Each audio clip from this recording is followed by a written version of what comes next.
Bismillahirrahmanirrahim. Assalamualaikum warahmatullahi wabarakatuh. Nahmaduhu wa nusallimu ala rasulil karim.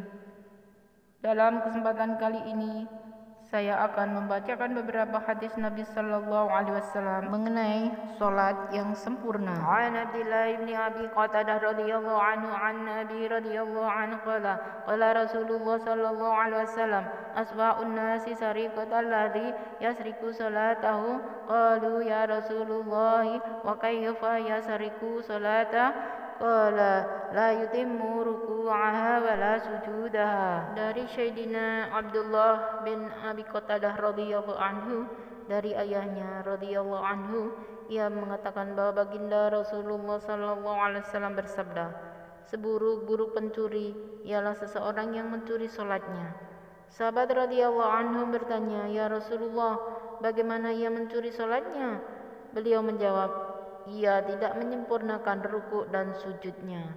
Hadis riwayat Darimi, Ahmad, Tabrani, dan Ibnu Khuzaimah dari kitab At-Targhib. Faidah, kandungan hadis di atas juga banyak disebutkan dalam beberapa hadis.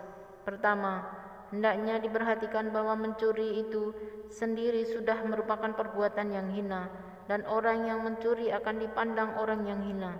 Kedua, dalam pencurian ada bentuk pencurian yang paling hina, yaitu tidak menyempurnakan rukuk dan sujud ketika sholat. Seperti sabda baginda Nabi sallallahu alaihi wasallam di atas.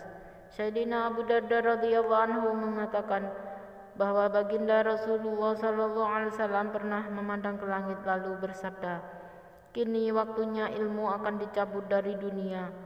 Pada waktu itu Allah SWT menampakkan kepada baginda Nabi sallallahu alaihi wasallam bagaimana ilmu dicabut dari dunia.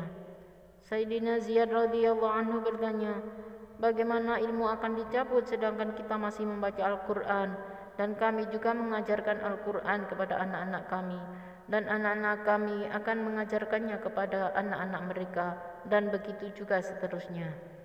Baginda Nabi sallallahu alaihi wasallam bersabda, wahai Ziyad, dulu aku menganggapmu sebagai orang yang paham. Kaum Yahudi dan Nasrani juga mengajarkan Taurat dan Injil. Apakah hal itu memberikan faidah kepada mereka? Setelah mendengar hadis ini, seorang murid Sayyidina Abu Darda radhiyallahu anhu pergi kepada Sayyidina Ubadah radhiyallahu anhu, lalu membacakan hadis Sayyidina Abu Darda radhiyallahu anhu tersebut kepadanya. Sayyidina Ubadah radhiyallahu anhu berkata, Abu Darda benar. Maukah aku beritahukan yang pertama kali akan dicabut dari dunia? Yang pertama kali akan dicabut adalah kekhusyukan dalam sholat. Kelak engkau akan melihat di dalam satu masjid yang penuh dengan jamaah, tidak ada seorang pun yang khusyuk dalam sholatnya. Sayyidina Uzaifah radhiyallahu anhu yang terkenal sebagai penyimpan rahasia Nabi berkata, yang pertama kali akan dicabut dari dunia ialah khusyuk dalam sholat. Dari kitab Durrul Mansur. Sebuah hadis menyatakan bahwa Allah SWT tidak mempedulikan sholat seseorang yang tidak menyempurnakan rukuk dan sujudnya. Hadis lain menyebutkan ada seseorang yang sholat selama 60 tahun namun tidak ada satu pun sholatnya yang diterima Allah SWT. Karena kadangkala dalam sholat dia rukuknya sempurna tetapi sujudnya tidak sempurna, atau sujudnya sempurna tetapi rukuknya tidak sempurna. Syekh Mujadid Al-Fithani rahmatullahi alaihi menulis dalam surat-suratnya tentang pentingnya menjaga sholat. Dia menulis banyak hal dalam surat-suratnya, yang salah satu diantaranya menyebutkan bahwa kita hendaknya bersungguh-sungguh memperhatikan masalah merapatkan jari-jari tangan ketika sujud dan merenggangkannya ketika rukuk. Aturan syariat merapatkan dan merenggangkan jari dalam sholat bukannya tidak ada manfaatnya, bahkan amat penting kita memperhatikan adab-adab yang seolah-olah kecil ini. Dia menulis bahwa menumpukan pandangan ketika berdiri ke tempat sujud, ketika rukuk ke kaki, ketika sujud ke hidung, dan ketika duduk ke tangan, ini menyebabkan kekhusyukan dalam sholat dan memudahkan mendapatkan ketawajuhan. Jika adab-adab yang dianggap kecil ini saja bermanfaat bagi kita, bagaimana dengan adab-adab dan sunnah-sunnah yang lebih besar? Tentu manfaatnya lebih besar pula.